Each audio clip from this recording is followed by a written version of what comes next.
Hello, friends, and welcome back to Stories About Entitled People.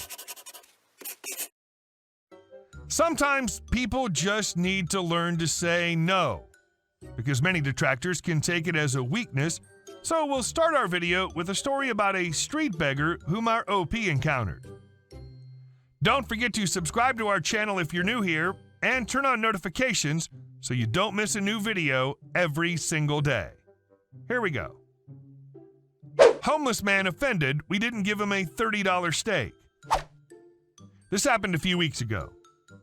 My wife and I were eating at a popular steakhouse in our area. My wife loves their steak fries and always orders extra so she can take them home in a box. We're having a great time, finish our meal, then pay our tab and leave the restaurant with our box of fries. As we're leaving through the narrow entryway of the restaurant, a homeless man in pretty bad shape comes in, tries to pass us as we move out of the way to let him through, then turns around and opens the door to let us out and follows us out. When we get outside, the homeless man follows us, and the conversation is as follows. Him: do you have a few dollars to spare so I can get food? Me: sure, I have a couple on hand. Here you go. I handed him like $4. Him: can I have that box of food too? I look at my wife and give her a look that says, they're your fries, do what you want. Wife: sure, I guess. Here you go. She hands him the box and he proceeds to open the box right there. Him: what? No steak? He then shoves the box back in my wife's hands and storms off. My wife and I just start walking away and I start giggling to myself at the absurdity, and my wife looks annoyed. I don't know what his plan was or why he tried to enter and then leave. Maybe he was going to go to every table and ask for steak? But hey, at least my wife got to keep her beloved fries. And our second story. Get me your supervisor now! Me: ma'am, I am the supervisor. So for some background information, I work in a retail chain and live in the UK, where it's law that if the person in question looks under 25, then you have to ask for ID for items such as lighters, knives, etc. It's also law that if the person in question cannot provide ID, then you have the obligation to decline the sale. Even if they're with someone who can produce ID and vouch for them, you still have to decline the sale because the person wishing to buy the item cannot produce identification. Hope this makes sense. EM is entitled mother, D is daughter, M is me. Start of the story. On this particular day, I was standing at my till waiting for any customers. Enter EM and D. EM put all her shopping onto the till and I began scanning. She was pleasant enough and her transaction went by smoothly. Having paid for her items, D proceeded to put her items onto the till. She had a dog toy and spray paint. Now in the UK, you have to be 18 to purchase spray paint. Don't ask me why, because I have no clue. So I scanned through the spray paint and the computer screen turned to red. It informed me that I needed to make sure that the person in question was of age to purchase this. D looked young. I reckon she was 18 because she looked under 25. I still had to ask for her proof of age. Also, the CCTV is watched over when it comes to items being purchased with age restrictions.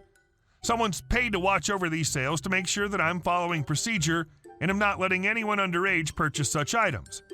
If I'm found to have sold such items to a minor, I could be looking at being fired and criminal prosecution. With this in mind, I said the following. M: sorry ma'am, this item is age restricted. Do you have any proof of age on you? The daughter looks a bit startled, but looks through her purse and doesn't find anything. D: I don't have my ID on me. I must have left it at home. I'm 18 though. Me: sorry ma'am, I can't authorize the sale without ID. If you bring ID with you next time, I'd be more than happy to authorize the sale. The daughter shrugged and sighed. D: oh well, I'll come back another time. I'll just take the dog toy then. I was about to scan the dog toy through when EM enters the conversation. EM: you seriously need ID for spray paint? Me: yeah, it's the law. You have to be 18. EM: but my daughter is 18.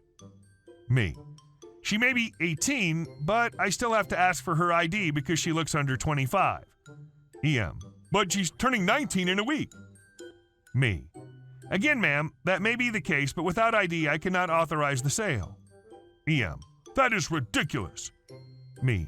Sorry, ma'am, it's the law. D. Stop, Mom, it's okay. I can come back tomorrow. EM. We are not coming back tomorrow.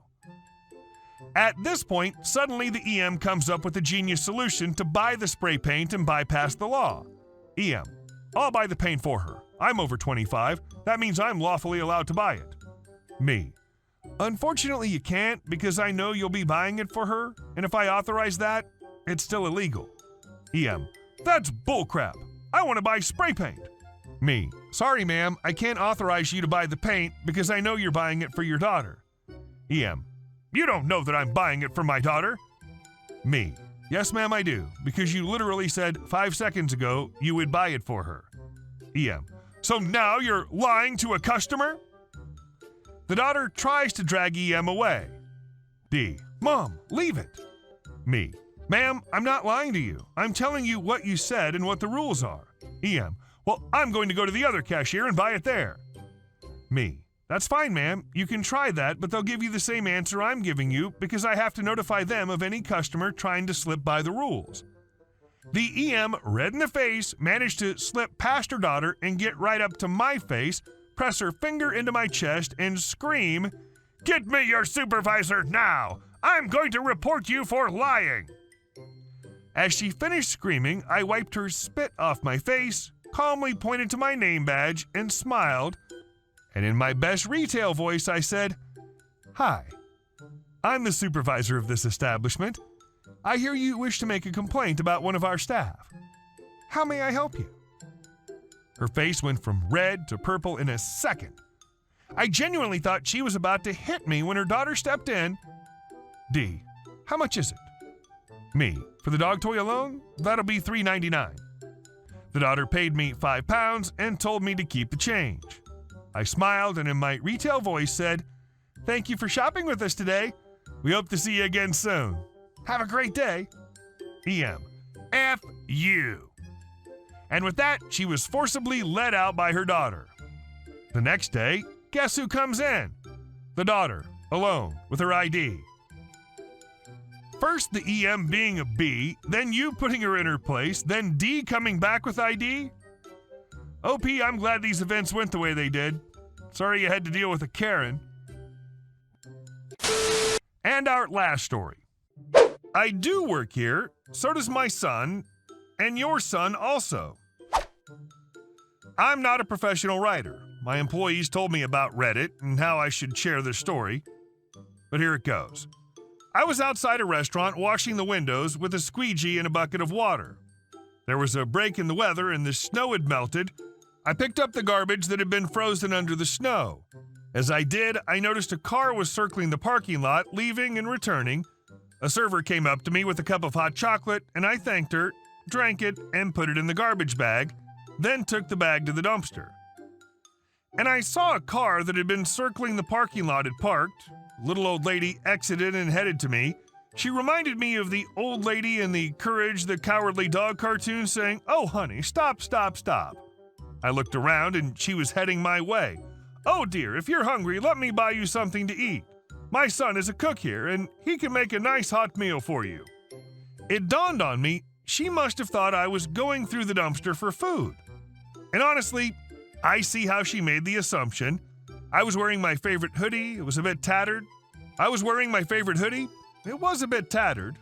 It was my one comfortable hoodie. We all have that one article of clothing or blanket or pillow that we refuse to throw away, right?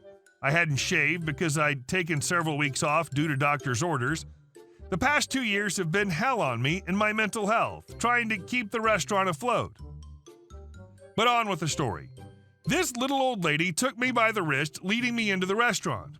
Every time I tried to tell her, she would just interrupt, "No, I don't want to hear it. We're just getting you a good hot meal and get you warmed up."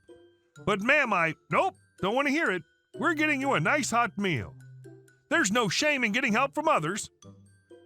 Please make this old lady happy. Keep me company while we eat." "But ma'am, you don't understand. Hush, let's sit here." We sat at a window booth and she said, "Hun, I know you're hungry, but you shouldn't stare in the window watching others eat." I gave up trying to explain.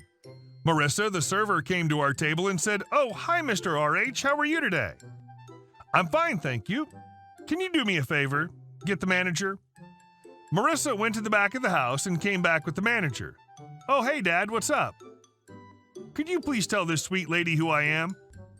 "Yeah, this is my dad. He owns the restaurant." The sweet lady got that "oh my" look on her face. "JJ, can you tell Mike his mother's here?"